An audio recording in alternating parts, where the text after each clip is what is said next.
All right, everybody. How's it going? Chuck Holton here. We are live coming to you from my studio in Panama via Starlink. And thank you to all of you who made that possible. I've got a bunch of things to show you today. And we're going to talk about what Putin's end game is. What is his strategy for this war? Why is he stringing the president along? Why is he pretending to care about ceasefire when he just keeps reneging on every offer? We're going to talk about all of that and more. But before we do that, let's talk about our sponsor. If you're staring down retirement and wondering whether the economy is going to behave itself for once, good luck with that. Markets are swinging around like they're auditioning for a soap opera, and the dollar keeps doing its best impression of a melting ice cube. So maybe, just maybe, it wouldn't hurt to put a slice of your hard-earned savings into something that doesn't evaporate every time the Fed clears its throat. And that's where Preserve Gold comes in. These folks will help you set up a gold IRA without turning it into a week-long scavenger hunt. You can roll over part of your existing retirement account into an actual physical gold and silver storage, stored in real vaults instead of somebody's laptop spreadsheet or something. And they walk you through the whole process, so you're not stuck Googling, quote, what is a custodian and why do I need one, or something like that. So look, nobody's saying that you should dump your entire nest egg into a shiny metal like a cartoon dragon or something. But as a hedge against inflation, against market tantrums, and general economic nonsense, that's just being an adult. So Preserve Gold keeps the fees low, and the setup is simple, and the options are flexible, so you can actually sleep at night while the financial world is doing whatever it decides to do this week. So go to preservegold.com or text the word Chuck to 50505. You get a free wealth protection guide. They'll explain everything to you. You can talk to them on the phone. You get a real person, and that person's not in India. This is an American family-owned company that is doing a great service to people and has helped a whole bunch of our viewers. So thank you to Preserve Gold for sponsoring today's podcast. All right, now let's move on. The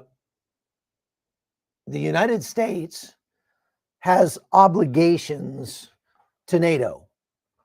Now, I have a question for you. First of all, I forgot to mention, please put where you're watching from in the chat box. I love to see all the different places people are coming over. There's somebody from Israel, and there's Rabina from Armenia, and there's somebody from DFW.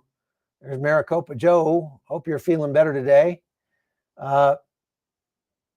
Another Israel, Portland, Oregon, New Jersey, Niagara Falls, Canada, all sorts of places around the globe.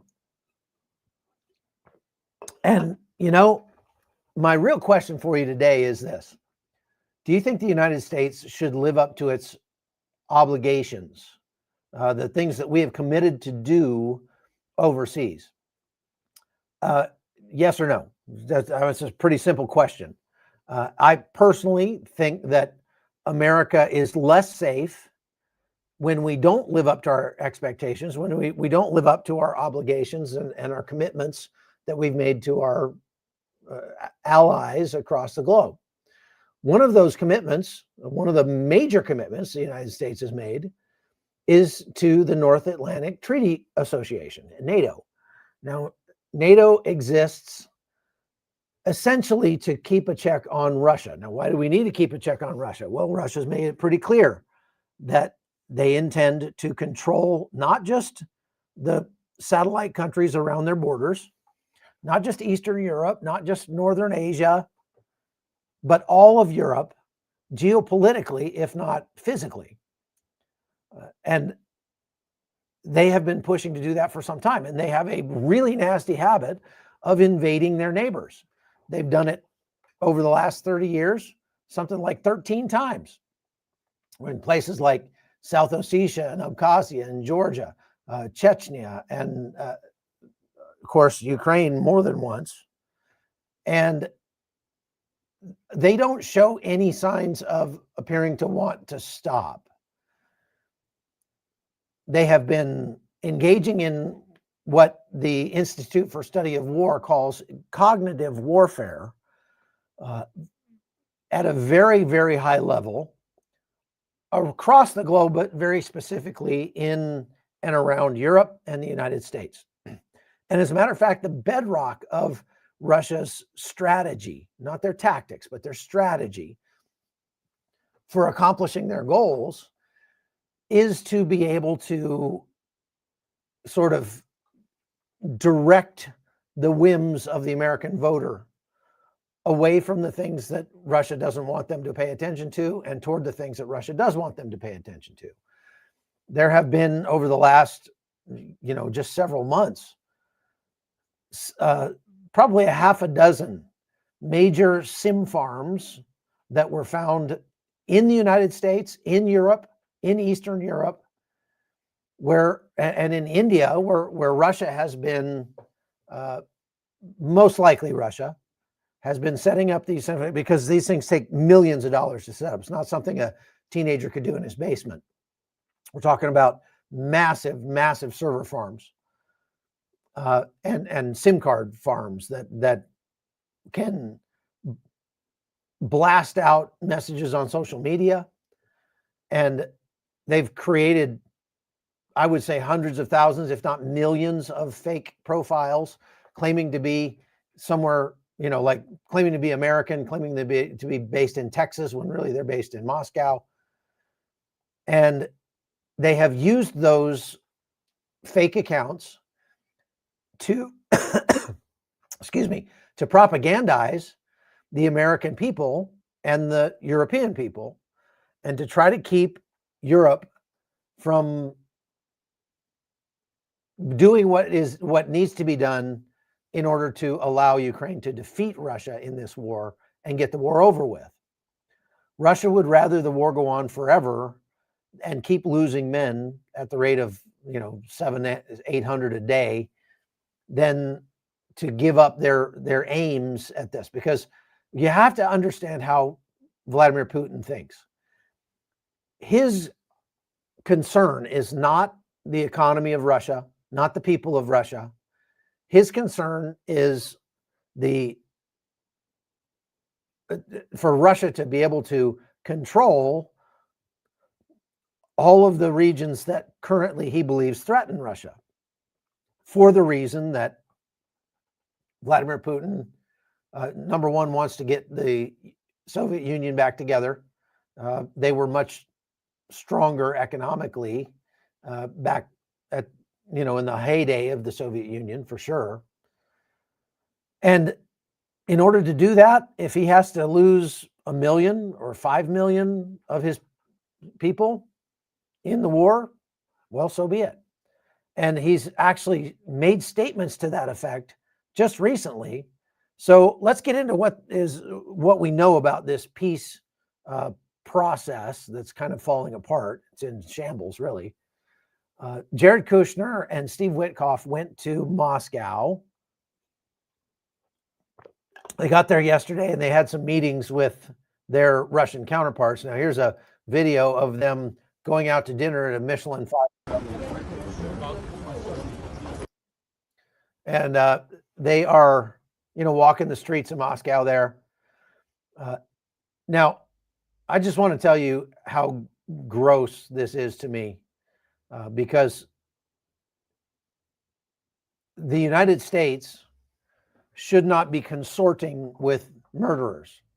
And if we were going to have peace talks with them, if we're going to get together for talks, okay, I'm all right with that. But we shouldn't be, whining and dining with those guys. We shouldn't be accepting their invitations to Michelin 5-star restaurants in Moscow while there are innocent people being murdered by those same people in Ukraine. That's just my opinion, but you might feel differently. I just think that that's a really bad look. And what it shows is that the United States is unreliable as a partner to all of our allies and our adversaries.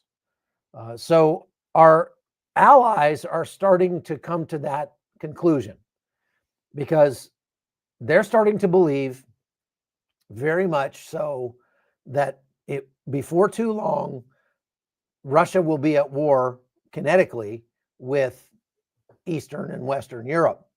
So NATO may be called upon to marshal its forces together and do something about it. Now, the real question is, what would the United States do in that situation? If the Russians invaded Finland, let's say, or Lithuania, or Poland, and actually started sending troops in there, and there was, pitched battles like we see in Ukraine happening in Poland or wherever right now, NATO, those all being NATO countries, NATO would invoke Article 5 of the NATO Charter, which says that an attack on one is an attack on all.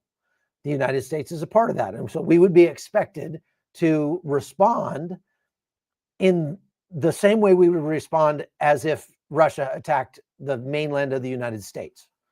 That's what we obligated ourselves to do when we became a part of NATO. And my question is, how would you feel about that? Would you think that the United States should send troops, should send weapons, should start actually assisting NATO in fighting back in pitched battles in Europe? A literal, sort of redux of World War II, sending hundreds of thousands of Americans over there? Or do you think we ought to sit this one out? If you think we should sit that out, then you're an isolationist, and you believe the United States should not have a say in anything that happens overseas. Not just shouldn't have an obligation to join in and actually help our allies fight off genocidal enemy, but you're saying that we shouldn't even have a say in what happens, because if we're not willing to use the power that we have, especially in a situation like that where we have written agreements to do so, then you think basically the United States should just shrink in on itself and become a shadow of what it used to be and not actually have any impact whatsoever on how world events play out. Now, you can feel that way, but I'll just tell you that the United States making statements like that is not a good look for the United States right now, and it is diminishing our sort of pull, the leverage that we have over the rest of the world. Take a listen to this is a spokesman for the White House. Putin has started making incursions, into the NATO borders. Exactly. So the one thing I can tell you is the U.S. is not going to get involved with troops or any of that. We will sell the Europeans weapons, but so now Putin. He's saying that we will sell the Europeans weapons, but we're not sending troops if they get attacked, if they get into a fight with Russia. Okay, so, and he's saying we'll sell them weapons. Well, anybody will sell them weapons. So we're saying we want to have no more leverage, no more say, no more impact on what happens between Russia and Western Europe than Brazil selling firearms to Europe, or Israel selling Iron Dome systems or Arrow systems to Germany, something like that. That's what we're saying. And now, this does not necessarily break our obligation to the UN, to the NATO Charter. If they were to invoke Article 5, what Article 5 says is that we must, respond in some form. Doing nothing would violate the treaty. but the form of our response is up to us. So in practice, that response should almost certainly require the United States to send military forces and to send military aid, not to sell them. Yeah, I mean, anybody can sell them something. That's nothing special. That relegates us to nothing but a store, a merchant in this process. Now, no, I don't want to see our boys and girls going off to war any more than anybody else does. The thing about wars is that you don't get to choose when a war comes. We are a peaceable people in the United States. We don't start wars typically, but we have been called upon to finish wars from time to time, and those never came at the time of our choosing. We don't get to arrange when things like that happen, just like you don't get to arrange when your water heater goes out. But when it does, you better have some savings put aside and be ready to buy a new one. And if you're not prepared for something like that, then you're going to be taking cold showers for some time until you can save up money for a new water heater. Well, that's the situation that Europe is finding itself in, because up until about 15 minutes ago, the other NATO countries took it for granted that the United States military power would be on the table if they were ever attacked by Russia. That was just a foredrawn conclusion. It was just baked into the cake.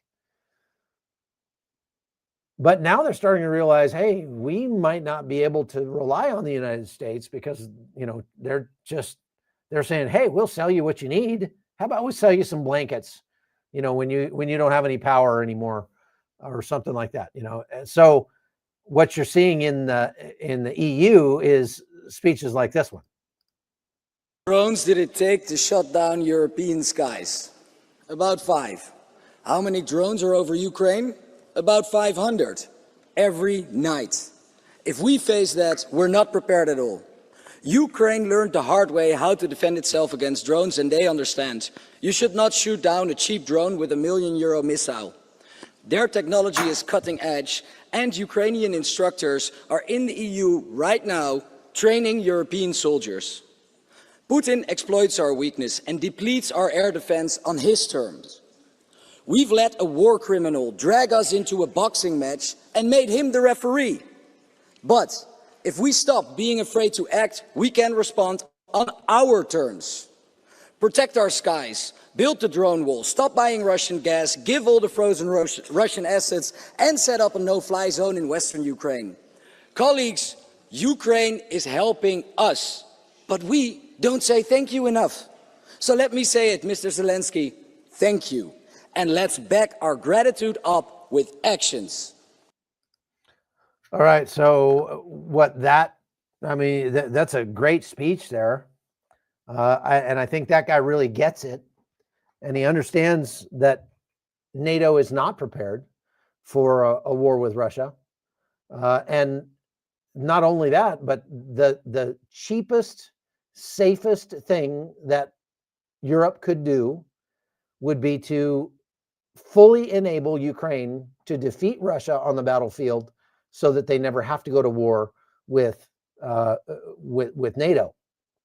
Now, Vladimir Putin has been pretty belligerent all this entire time.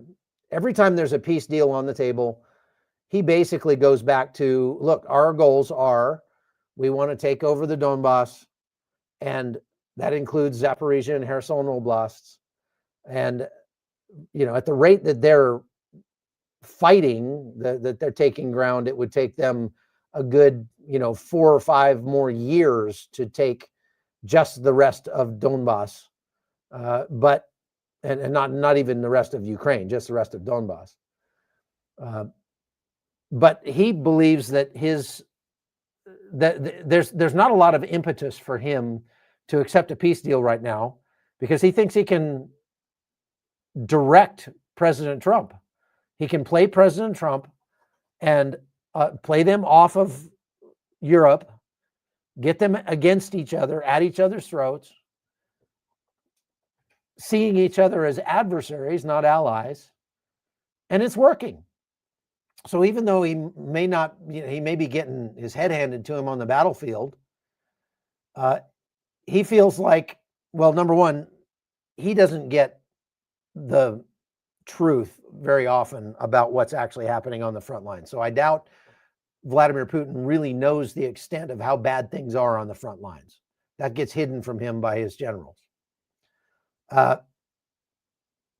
But what he does understand is that he has some sort of sway over President Trump and his administration. So he wants to take advantage of that to make gains on the battlefield, to negotiate, if he's going to do any negotiating, to negotiate further gains by getting Ukraine to give up land that they currently hold, that they have fought bitterly for. And these are all things that are non-starters for Ukraine. So really, there are no negotiations going on. The negotiations, as you know, we have done it with Lebanon, and we've done with, you know, Israel and in Gaza and everything. The United States thinks we can go negotiate with the other side, the aggressor, and we can talk it out with them. You know, in the case of Lebanon, the United States didn't even talk to the aggressor. They just talked to the government of Lebanon and made a ceasefire with the government of Lebanon. Nobody was at war with the government of Lebanon. Of course, that ceasefire has not been a ceasefire. So that's what they're trying to do with Vladimir Putin. And it's just not working. It's every time they do this, and they sent Steve Witkoff over there, Jared Kushner and those guys, it just becomes a circular firing squad, absolute goat rodeo. You know, just the clown show watching. I mean, they really ought to wear clown shoes, because it is just embarrassing to see what comes out of these negotiations. Vladimir Putin gave a speech the other day where he, and this is just like yesterday, he gave this speech where he literally said, we are ready to fight to the last Ukrainian. We are ready to wipe out Ukraine. We are prepared to do that. Take a listen. Will withdraw from the territories they currently occupy, and only then will hostilities cease. They won't leave. We will achieve this by armed means, and to continue military operations until the last Ukrainian. Well, I have already publicly stated, in principle, we are ready for this. Vladimir Putin made himself very, very clear there. He doesn't feel like there's any need for them to stop fighting. Now, I would say it's very, very likely that he's putting on a front, that he likely understands that his economy is in shambles. The Russian petroleum industry is getting wrecked every night by Ukrainian drones and missiles. There's a video here of the Druzhba pipeline being hit yesterday. The Druzhba pipeline is one of the largest pipeline systems in the world, can carry like 2 million barrels of oil a day.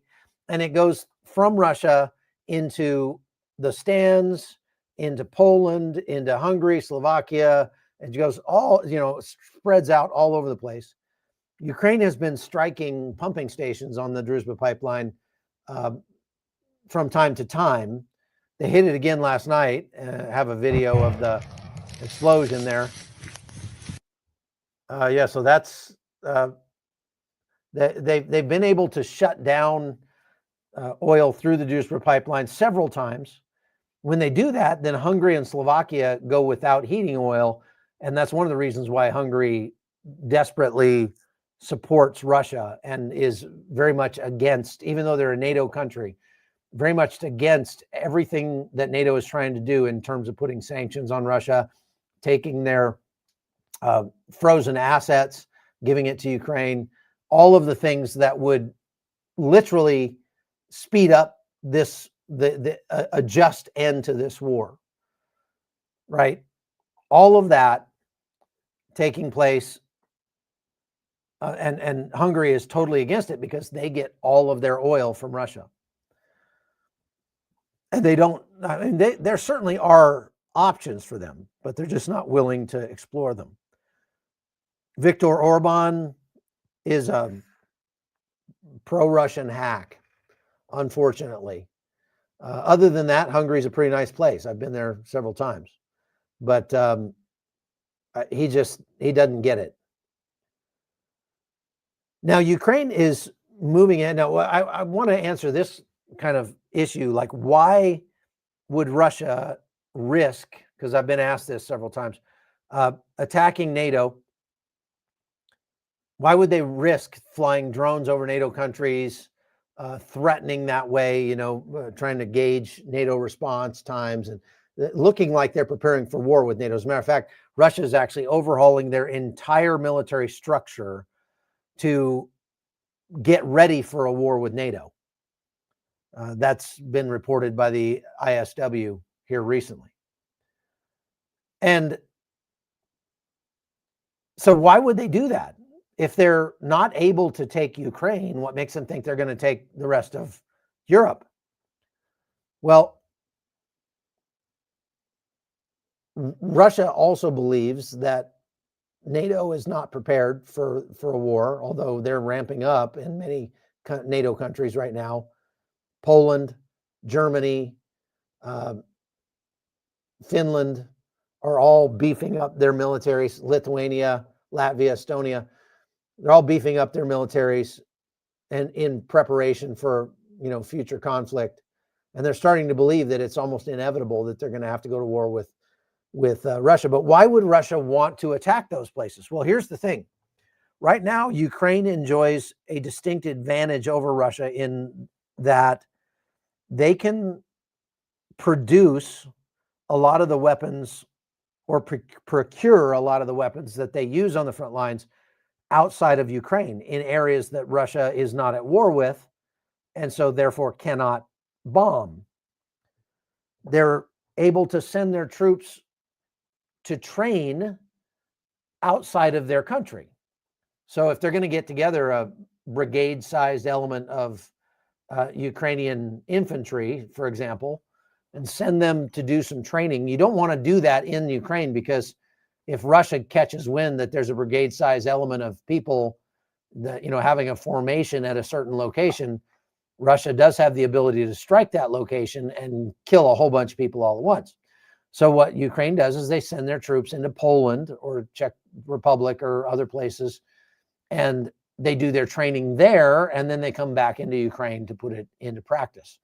We've seen some videos of that recently, and they're doing some very, very good training. They're also, when they do that, exchanging knowledge that they've gained on the front lines with the troops of their host country. And that's a distinct benefit to those host countries and preparing them for war with Russia. So Russia is stymied in striking the very places that are making the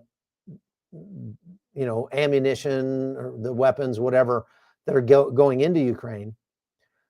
So they have this sort of secure storage. Now, Russia has something similar in the fact that they are the largest country on planet Earth, and so they have distance. So what they're doing now is they're putting all of their bombers, because they keep losing bombers to Ukrainian drones and missiles while they're sitting on the ground. These things are all but irreplaceable because Russia doesn't have the know-how or the technology to replace those bombers. So every one of those bombers they lose hurts really bad. So now they're putting their bombers clear out in the eastern part of Russia. And when they do bombing runs into Ukraine, they don't ever actually break into Ukrainian airspace, because they'd get shot down in a heartbeat if they did that. But they get close enough to drop glide bombs or missiles from the planes into Ukraine. But those aircraft are now stationed so far away that it's a 6 to 8 hour flight for them to do those missions. And I mean, that you're talking about miserable Holy cow. Miserable for the bomber crews. And it's gives Ukraine much longer lead time, because it's like 6 to 8 hours from the time that these planes take off. The Ukrainians can find out when they take off and alert their people to be ready. So it's a distinct disadvantage for Russia. And as Ukraine's reach gets longer and longer and longer with their drones and missiles and these Flamingo missiles they're making and things like that, they have 1,000-kilometer range. 1,000-mile range, and a very big warhead. There's almost no place left in Russia that Ukraine cannot reach. And that doesn't even take into account the partisans who are working inside Russia to sabotage railway lines and pumping stations and military depots and things like that. And that is happening on a regular basis inside Russia as well. Ukraine has been so effective at striking at Russian critical infrastructure, especially in terms of their oil and natural gas, that Rosneft, the main oil company in Russia, has seen its revenues drop by more than 70% this year. And that is a direct impact on Russia, the Russian government's ability to prosecute this war. Direct impact, huge. There is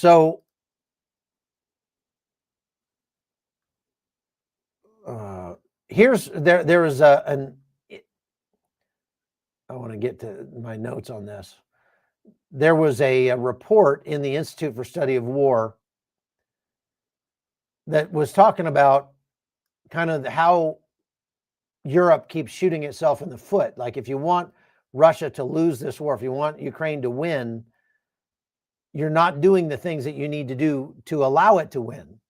And so Europe needs to stop undermining its own efforts. Now, what I mean by that, is that, and this is coming out of this report. I can link this report perhaps in the show notes, the description of this broadcast, if you want to go see it. And I can post it over on Locals as well. By the way, folks, you want to go become a member on Locals, because not only do you get monthly phone calls with me where we talk over issues, when you get extra content, you get early access to some of our special reports and things like that. And you also get to track a lot more personal stuff just about where I'm going, what I'm doing, my family, and things like that. So if you want to join our family, you can go over to chuckholton.com and become a supporter over there to do that. Also wanted to say thank you to those of you who donated yesterday to our fundraiser for the single mothers that we support in Colombia.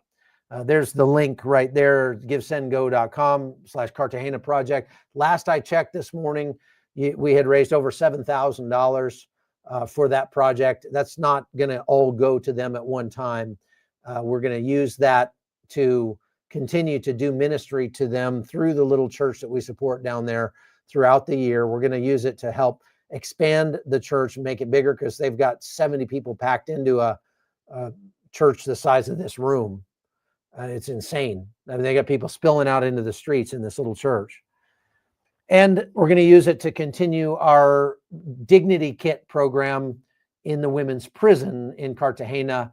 We also supported Dignity Kit distribution to the women's prison right near where I live here in Panama as well, because the women's prisons are just horrific. They don't give them any soap, shampoo, laundry detergent, mattresses to sleep on, a fan, feminine products, toothpaste, toothbrushes, none of that stuff.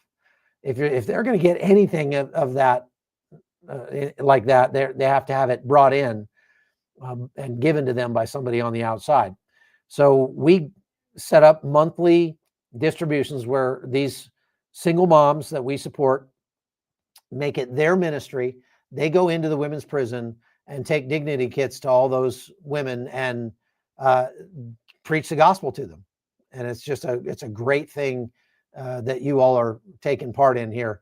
We're also doing micro loans or micro grants, I guess I would say, to these single moms that are outside the prison to get them started in businesses where they can support themselves and not have to be putting themselves and their families, their children at risk by going downtown and trying to beg for food. So this is a really good thing that you all do. And we raised like $7,000 yesterday for that. We will continue to take donations over there. If you want to go to Give, Send, Go and contribute, that's fine.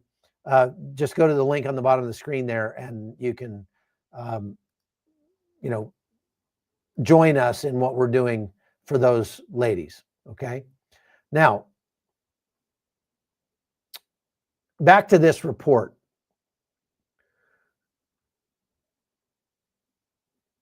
To deter and win future wars, the United States has got to be able to seize and maintain the initiative against our adversaries, whether it's Russia, China, Iran, anybody.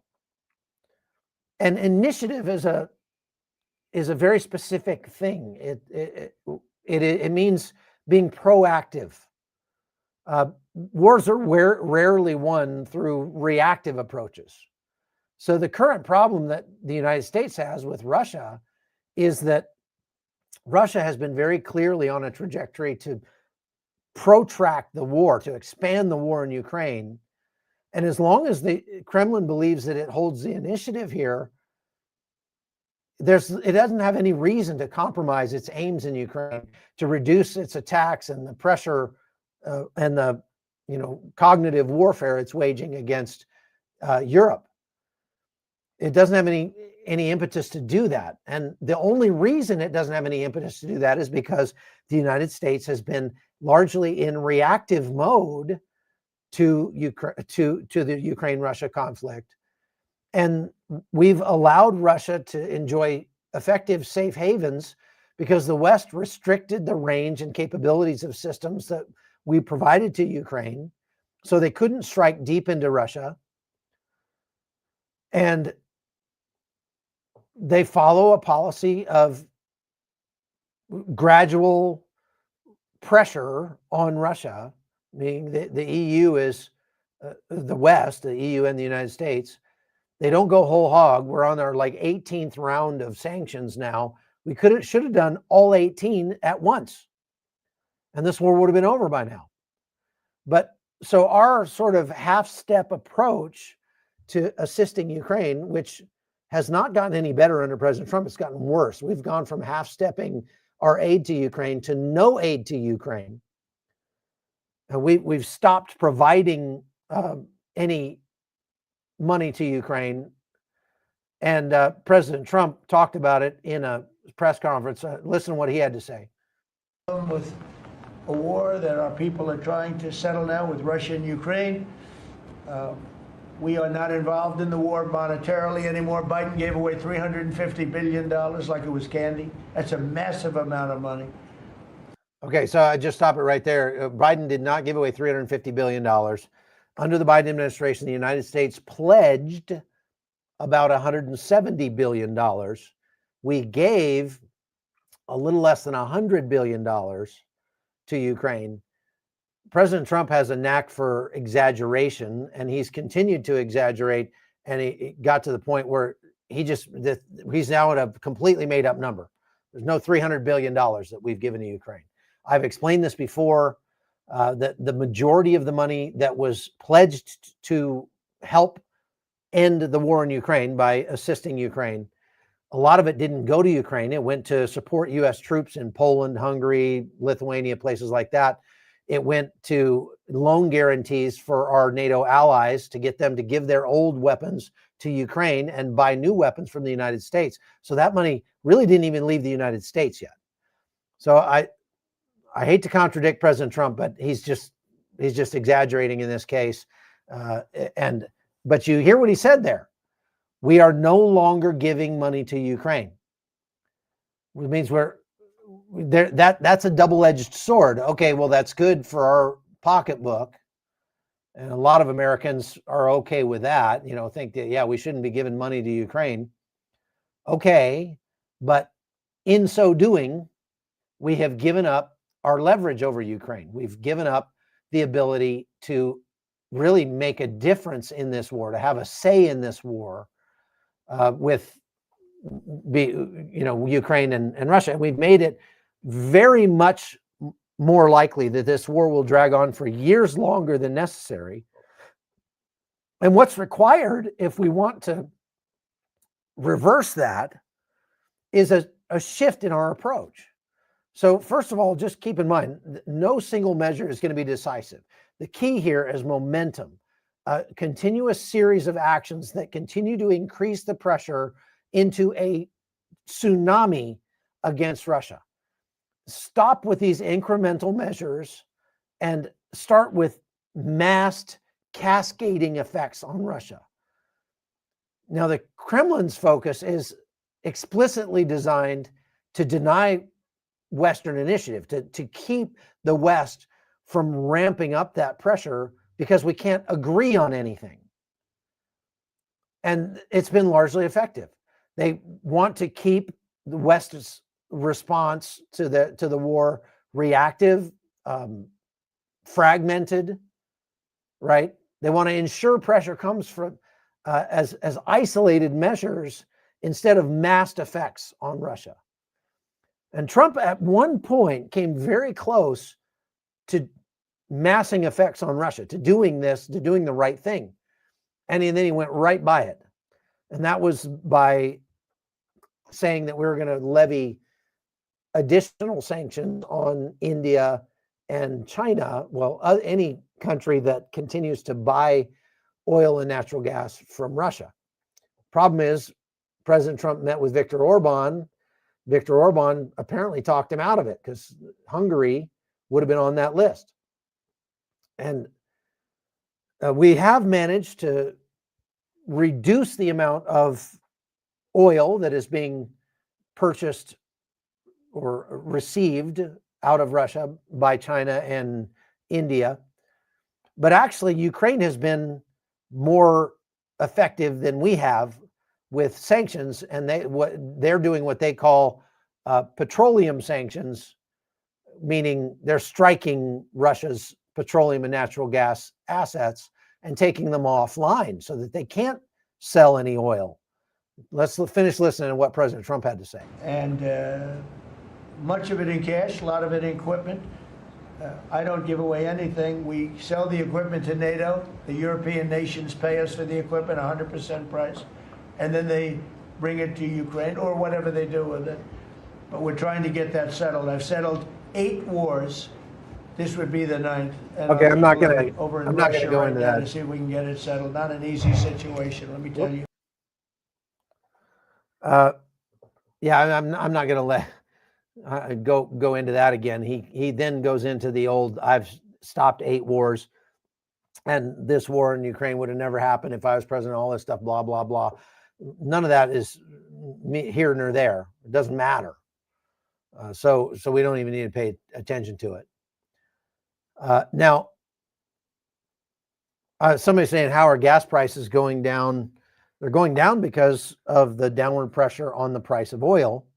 And part of that is because the United States is pumping more. Part of it is because OPEC is pumping more. And that has a very specific effect on Russia. I mean, it makes it harder for Russia to pay for things because they're actually losing money for every barrel of oil they pump now. It costs them in the range of, I think, $45 to $55 a barrel just to pump it out of the ground. That doesn't include transportation and all that. So when you put all that stuff in, you're talking $60 to $70 a barrel that it costs Russia to actually sell its oil, pump it out of the ground and process it and sell it. the price of oil now is below $70, I believe, and so they're losing money. Not only that, Ukraine has been striking at the shadow fleet ships that Russia uses to transport its oil. They've sunk 3 of them in the last week. But not sunk, actually. They've damaged 3 of them. They haven't sunk them. I saw a news item today where the crew of one of them is abandoning ship because they're afraid it's going to sink. Russia is very upset about that, and they have been threatening to start sinking American or Western European or European shipping if it continues. Now, that would be full-out war with Russia if that happens. And so, of course, Russia says big stuff. They saber rattle all the time. They've threatened to use nuclear power.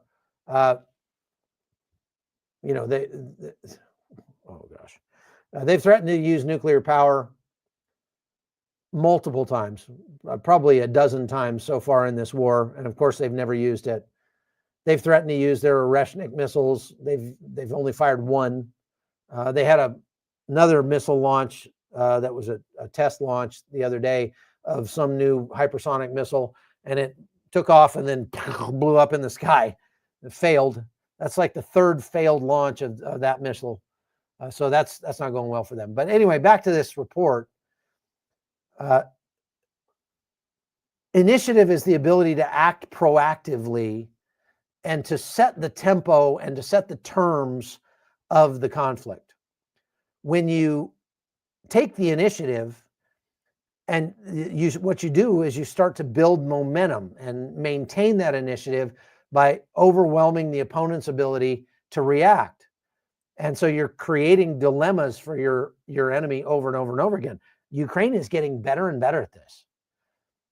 Now, current Western performance is not. We're not doing so hot on this.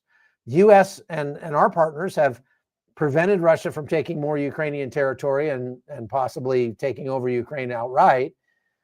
We've shown that the West can contest Russia globally. For example, like blocking, there was a Swiss company that wanted to buy assets from Lukoil, a Russian oil company, and the US stopped it. And that hurt Russia pretty bad. But several patterns undermine those initiatives. First of all, the United States right now under President Trump is just very badly misreading the situation. And the true intentions of Vladimir Putin. Russia has been consistent throughout the war. They're not just throughout the war, but for the last 25 years, pursuing the same strategic aim, which is to take geopolitical control over all of Europe. And they've become progressively more extreme at that. And the West mostly reacted with limited countermeasures that really didn't have much effect. The sanctions that we have, as I said, are easy for Russia to get around in many ways. And that, like for example, on technology, we have a sanctions that won't allow anybody to sell computer chips to Russia. So what happens is they get purchased by Armenia or Kazakhstan or something like that, and then get sold to Russia. So they just go around the sanctions. Our military aid has not been consistent and not been enough to really give Ukraine what they need to win the war. Ukraine has been making the best of what they have and getting better and better and more independent, less dependent on the West for their military stuff. And so what we need to do is let's go for some game changers here. Let's start focusing on, if I was advising President Trump, I'd say, look, the fastest way to get this war over is to make it so that Russia is not able to continue fighting. We also are degrading their military on the battlefield to the point that they won't be much of a threat to us in the future. And if we double down on assisting Ukraine militarily, that would very quickly degrade Russia's military to the point where they're just kind of an afterthought. Assisting Ukraine, taking the handcuffs off, allowing them to strike as far into Russia as they can with American supplied weapons if necessary, and making it so that Russia can't make money on their oil by continuing to put downward pressure on the price of oil, which we have the ability to do. Some capabilities matter more than others, but no single capability is going to produce a decisive advantage given the scale of the war. So let's focus on, doing the incremental things we need to do to make that pressure continue to squeeze Russia to the point where they just can't go any further. And that's closer than you think. We have the ability to do that in the next 6 months if we really put our minds to it. We could easily end this war in a matter of months. And the war doesn't have to go on for another several years. But if we don't do this, it will. Now, we're over 50 minutes already, so I want to get to your questions because there's a ton of questions and comments here. So I've got more here, but I'm going to stop it there and we'll go over and answer some of the questions. So Sharon Whitley says, how many agreements have the US and NATO broken with Russia? None that I know of. A lot of people say that we broke agreements with Russia because we agreed not to expand NATO. That was never an actual agreement between us and Russia. NATO is a voluntary ad hoc group of countries, meaning if a country wants to join NATO, all they have to do is achieve the requirements to be a member of NATO and they can join. Part of those requirements is they have to kind of be invited in, they have to have a sponsor, but nevertheless, NATO is not something that we are forcing on anybody. So we haven't been pushing NATO toward Russia. And even if we did, NATO is a defensive alliance. It's not an offensive alliance. There's no clause in the NATO charter that allows NATO to go on the offensive. None. It can't do it. So there you go. Diane Britson says, how do we get more say in our obligations to NATO, Germany, gossip? Well, we don't do that by pulling out of those areas and by just becoming an arms dealer. That's not going to help, for sure. KP says, Chuck glitched when he was talking about the restaurant. Who was the person he was talking about? I was talking about Steve Witkoff. So next, USA didn't originally join World War II pre-NATO. No, we were one of the founding members of NATO. NATO never existed without the United States. Yeah, I think you might be thinking of the precursors to NATO. Liz de Waller says, we had agreements with Russia and looked the other way. Minsk. No, well, the Minsk agreements were adhered to by Ukraine. The Minsk agreements agreed to give up Ukraine's nuclear weapons to Russia, and Russia in return agreed not to expand into Ukraine, not to attack Ukraine. So it was Russia that broke the Minsk agreements, not Ukraine. Dave says, should other countries have a say in what happens in America? Well, if America were reliant on them for something, then they would have some leverage over us. That's the whole point. So much of the world is reliant on American military power to maintain the peace, to maintain freedom of navigation, freedom of the high seas. And that is why we have the nation we have today. That is why you can go down and buy an iPhone 17 like it's nothing. That's why you can, you can get any product on the market made anywhere in the world, right there in the United States, cheaply and easily and quickly. That's why you can order things on Amazon that are actually in China and get them shipped all the way to the United States via Amazon, because the United States has guaranteed the safety of the high seas and guaranteed the rules of world order. And we've done that because we have military power, we have economic power that we can wield to do so. And if we don't want to wield those weapons anymore, then we won't have any say in what anybody else does. Just like nobody else has a say in what America does, because we're not dependent on anybody for anything. I mean, you could make a case for like rare earth minerals, perhaps, but we're working on that. Okay, KP says, regarding the U.S. taking a side seat, wasn't this exactly how Japan was able to hit the U.S. in 1941? We chose to sit that war out. Yeah, I mean, we should learn the lessons of 1939, 1940, and not forget those lessons, because we tried the isolationist approach and it just led to us eventually being attacked. What that does is projects weakness. Isolationism projects weakness to the world. And we don't want peace through weakness. We want peace through strength. What so many Americans now want is peace through ignoring everything that happens in the world. And that is not a recipe for peace.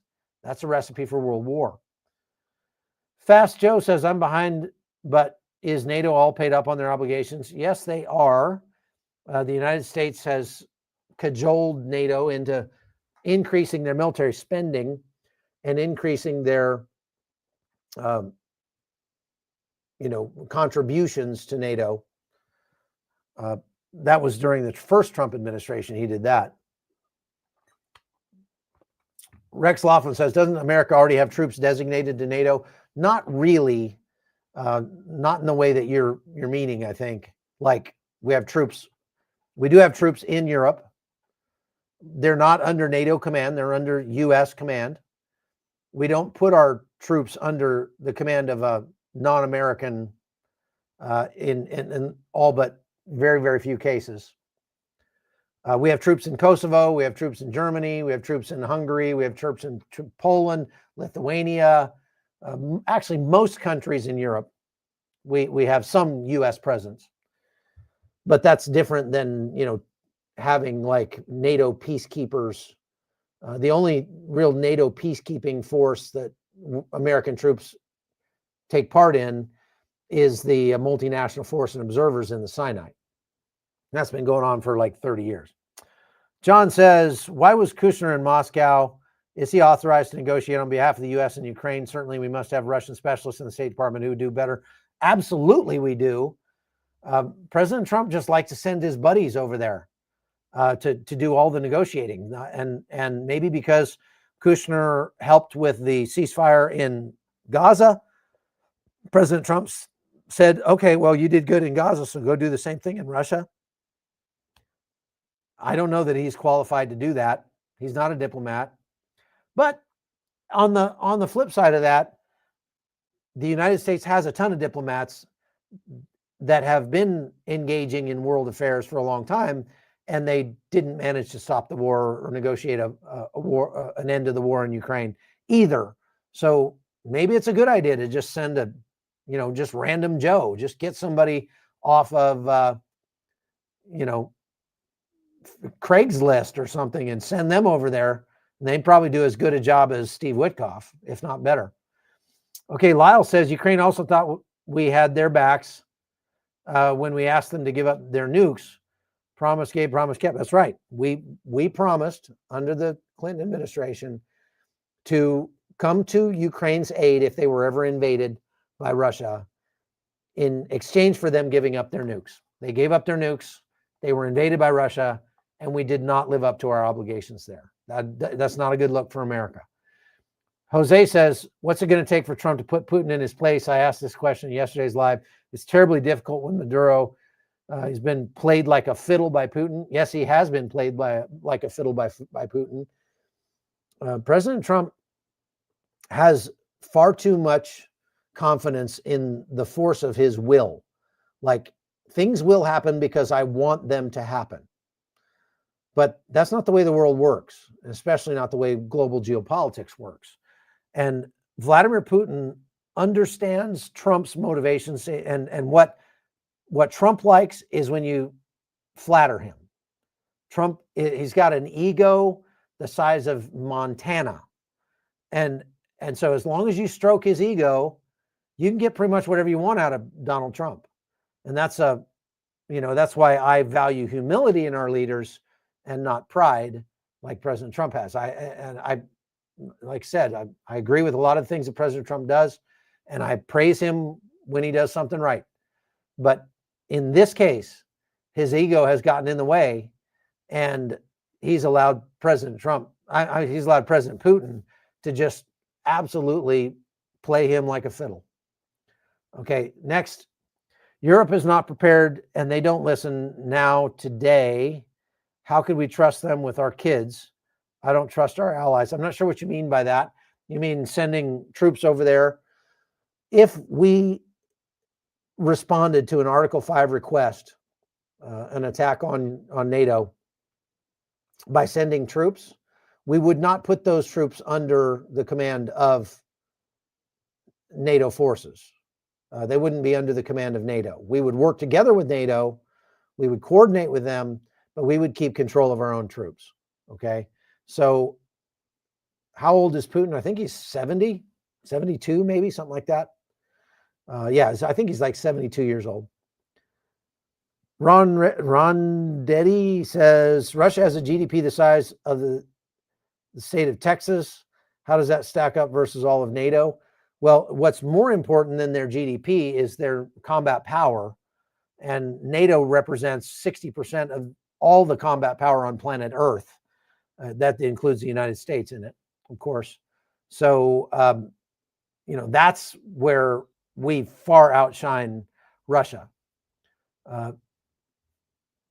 Okay, so is there still a KGB? Well, yes, but it's called the FSB now, but they still do the same thing. So, yes. Do you believe that all the attention and focus countries put on conflict with China, Russia, Iran intensifies kinetic possibilities?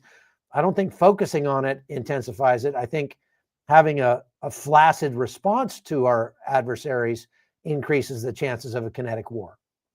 Okay, thank you, Bob, for gifting those 5 Hot Zone memberships. I appreciate that. Klamath River Media says, I came in late, but how soon do you think NATO will have to military engage Russia? It just depends. If you mean like shooting down these drones that keep straying into NATO airspace, I think that's going to happen very, very soon. I think NATO is preparing to take kinetic action against those incursions. Now, that wouldn't put them at hot war with Russia necessarily, but it would certainly prove their resolve. Is something they should have done already, but they're just not prepared to do so. As far as going to war with Russia, directly with Russia, I think that there is a possibility that some NATO country, maybe Poland, will send troops into Ukraine. And if this war expands, that's the way it will expand. I think there's a possibility that will happen. Not a great possibility, but a non-zero chance. Okay. How do you see this war ending? If I had my way, the war would end with Russia collapsing militarily and being unable to prosecute war not only against Ukraine but against anybody in the next generation or more. And that is certainly possible. This war is not going to end with Ukraine giving up. I can promise you that. Having just come from Ukraine, the Ukrainians are an unbelievably resilient people. They're very strong, and they're very committed to fighting for their country. And they will fight for every blade of grass in Ukraine. And at the rate that Russia is making gains on the front lines, it would take Russia more than 100 years to take over Ukraine. So it's not likely that Russia is actually going to win this war, but there probably is still a lot more killing and dying to take place before it's over, unfortunately. Pray for your enemies today says, when do you think Russian people will get fed up with Putin's lack of interest in humanity for their own sake and turn against him? That's a difficult question because there are a lot of diehard nationalists inside Russia who believe exactly what Putin believes, that Russia needs to control Europe. Russia is a, superior nation, et cetera, et cetera. You add to that the fact that it's almost impossible for Russians to get actual news about what's happening in the war or in the West, because their only outlets are Russian state-controlled media. One of the ways that the United States and Europe could hasten the end of the war and hasten an uprising from within Russia would be to bombard Russia with information in ways that Russia can't block. So by satellite, by radio, by whatever, we turned off Voice of America when they at the beginning of the Trump administration, when they canceled USAID and all that, we got rid of Voice of America. We had to turn Voice of America back on, quadruple their budget, and start broadcasting into Russia on radio waves what's actually happening, news of what's actually happening on the front lines, and just tell them the truth. You don't have to broadcast false propaganda like Russia does. Just tell them the truth of what's actually happening, and I think the Russian people would start to change their minds about this war. Okay, are there openings on Armenia tour in June? I think we have one room available, but it is reserved right now for Oscar Blue Ramirez. Oscar says he wants to come with his wife to Armenia. So we do have slots available for our tour to Panama in April. That's less expensive and much closer, much easier to get to. So if you're interested in joining us here in Panama, coming with my wife and I to the little village where we live and going to see the Panama Canal and getting a sense of what it's like being an expat, send an email to info@holtonnews.com. If you make an inquiry there, Connie will send you, or Amy will send you, all of the information about the trip and help you get signed up. We had a fantastic time. We've done 2 or 3 of these now, tours, 2 of them, I guess, to Panama, and the people just eat it up. They just love it. So I highly recommend that trip to Panama if you can't get in on our Armenia tour. If you are interested in going to Armenia, we may have a cancellation or 2. So go ahead and send an email to info@holtonnews.com. Tell Connie you're interested in getting on the waiting list for Armenia, and she'll put you on that list. And then we'll get a hold of you the next time we have a tour if you're not able to go on this one. All right. Okay, next. What's your website to order t-shirts? Yeah, here's one of the t-shirts you can get from our website. We'll have Nathan put the link up on the screen there. But this is our little dog, Bobo, up in the mountains of Panama with his press vest on. We have a whole range of t-shirts and mugs and things like that that you can get if you want to show that you're a fan of the Hot Zone. All right, next. There's the link right there. Why is Europe wanting war so much? That's a ridiculous question, because Europe does not want war. Nobody wants war. Russia does. It's like it's like if you're walking home from school one day as a kid and a bully comes out from behind a tree and grabs you and starts beating you in the face and beating you up. And so you start fighting back against the bully, and some other kid comes along and looks at you and says, man, why do you just want to fight so much? Why can't we just have peace? I mean, like, I'm just defending myself. That's all Europe wants to do. They want to defend themselves from Russia, and Russia is at war with Europe. It's not a kinetic war yet, but they have been at war through asymmetric means for a long time. But they don't want war. No, you'd be an idiot to want war. That's like saying, Ukraine wants war. Of course they don't want war. They want the war to be over. They didn't want it in the first place. They didn't start the war. So what a ridiculous, that's crazy. All right, next. Thank you for becoming a YouTube member, Atterbox. Paul says the U.S. has a chance to do better by the Soviets when they fell in 1990. Why didn't they help them set up a democracy when they were weak? We actually did. We actually sent lawyers over to Russia to try to help Russia set up a Jeffersonian democracy. But, it didn't work out that way because actually, Russia's foray into democracy proved that democracy is unfit governing system for a people that does not have a faith in God. They're not a moral, just people. And so a country that's not moral or just really can't make democracy work, because democracy depends on people policing their own actions. Lori says, do you think Putin is capable of pushing the red button of mass annihilation? No, he won't. He knows he would annihilate his own country if he did that. And that would go against all of his desires, okay, which is to stay in power. Bowtie says, it's possible some of the information you research may not be 100% accurate also. It's possible.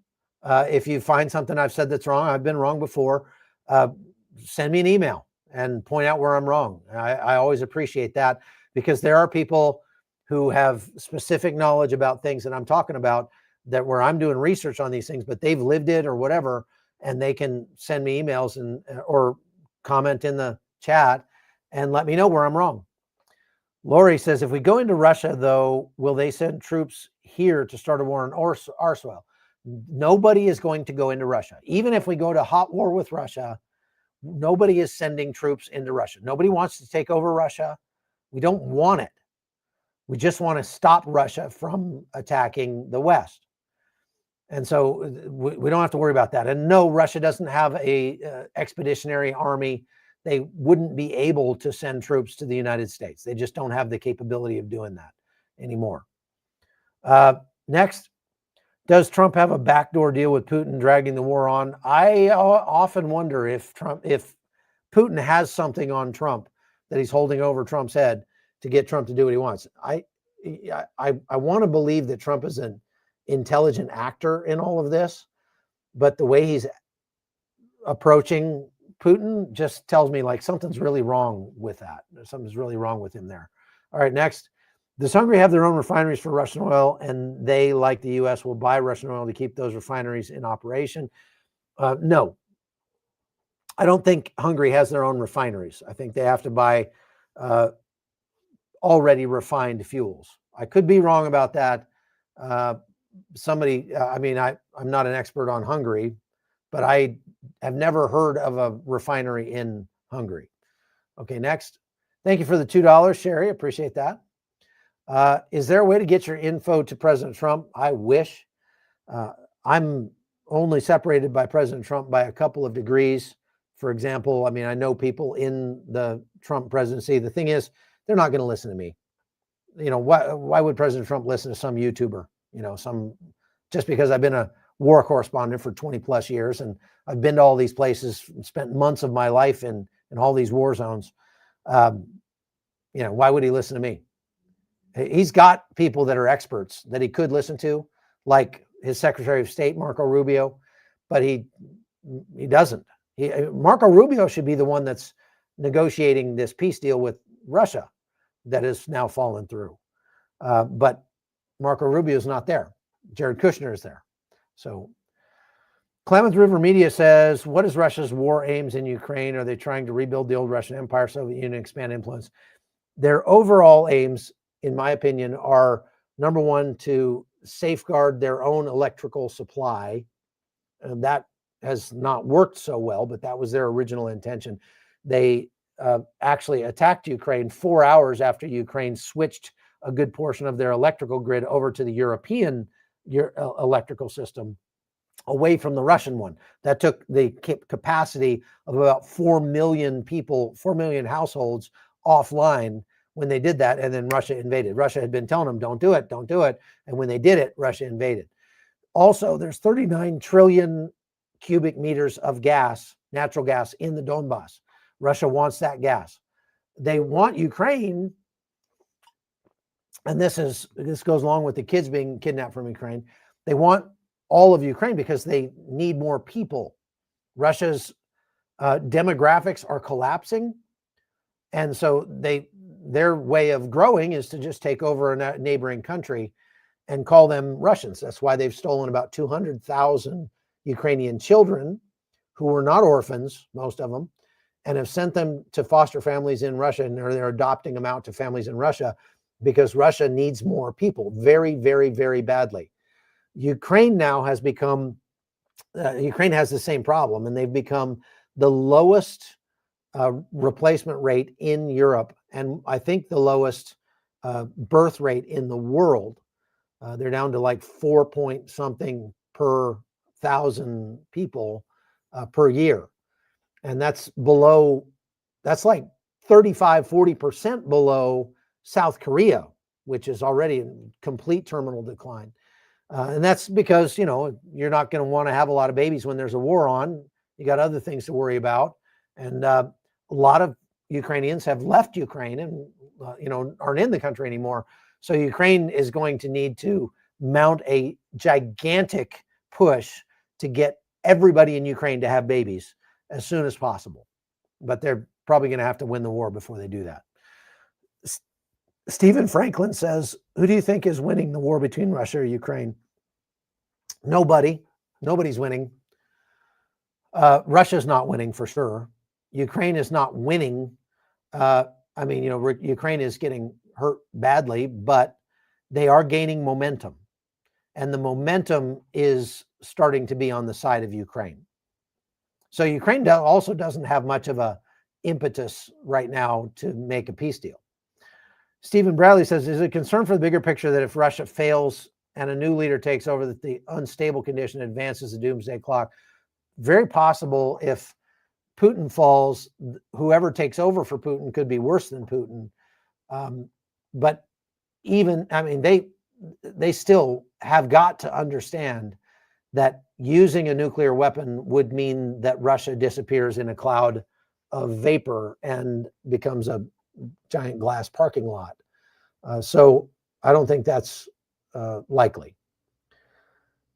Sireni says, do you think the U.S. should be placing control on resources like cotton that Russia takes from Uzbekistan and Tajikistan to produce explosives?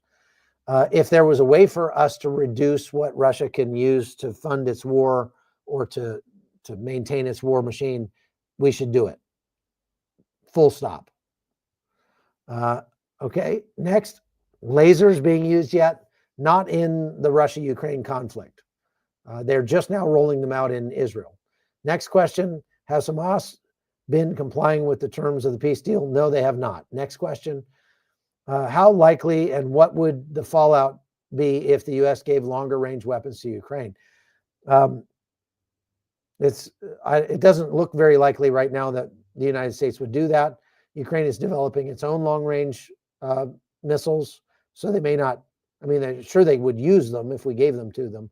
But what a lot of pundits have said is that that would lead to Russia concluding that they're at war with the United States. Russia has said as much, but yeah, that's not likely either, because Russia's not, they might be crazy, but they're not stupid. They're not going to try to go to war with the United States. They would lose that war very, very quickly. Man, or Chuck, why are you not on Piers Morgan's show? Because he hasn't asked me on his show. I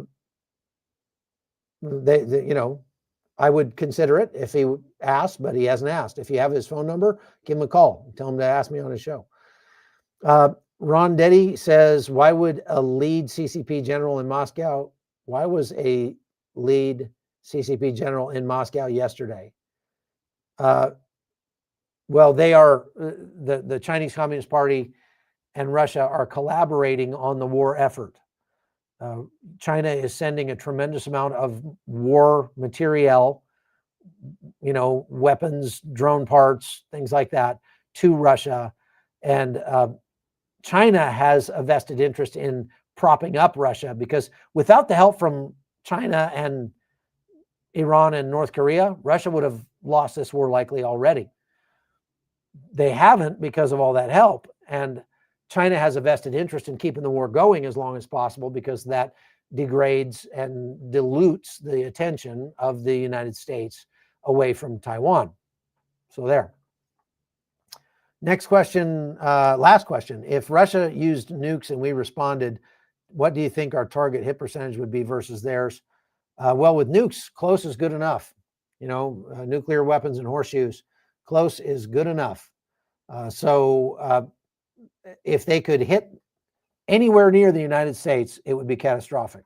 The United States, all of our weapons are far more accurate than Russian weapons. Russians' precision-guided munitions are not that precise. But, you know, we need to step up and start pressuring Russia where it hurts, putting pressure on Russia where they're weak, and hope that they will be destabilized to the point that they'll end this war. Idiots like Scott Ritter and Steve Bannon are saying that the United States should ally with Russia. Well, I mean, if you want to throw your morality out the window, that might be a quicker way to get this war over. But that obviously would go, it's not going to happen. It would go against everything that the United States stands for. And these guys, I can't believe they have an audience, you know? I mean, I really can't believe that guys like Scott Ritter and Steve Bannon have an audience at all, because they're just insane. Steve Bannon saying Russia is a Christian nation that was our true ally in World War II. Well, they might have been an ally in World War II, but they're not a Christian nation. The fact that they are pushing that propaganda right now. If you are hearing on social media that Russia is a Christian nation, you are hearing Russian propaganda. No two ways about it. Point, period, end of story. You want to go to a real Christian nation, go to Armenia. And the Armenians will tell you Russians are not Christian. They're not a Christian nation, because there's 500,000 Russians that came to Armenia when the war started. And the Armenians were aghast at their lack of basic morality. So no, Russia is not a Christian nation. Just because there's such a thing as the Russian Orthodox Church doesn't mean Russia is a Christian nation, any more than the fact that there's something called the Church of England means that England is a Christian nation. It's not. Okay. All right. That's all we got for today. Thank you very much for watching the Hot Zone. I would again encourage you to go over to chuckholton.com and please become a supporter over there. I appreciate all of you. And if you want to join us in Panama next April, get on the list now, because we've only got a few slots left. You just send an email to info@holtonnews.com and we'll send you all the info about that trip. So thank you very much for watching. Don't forget, you can get this merch over at chuckholton.com. All right, we'll see you later.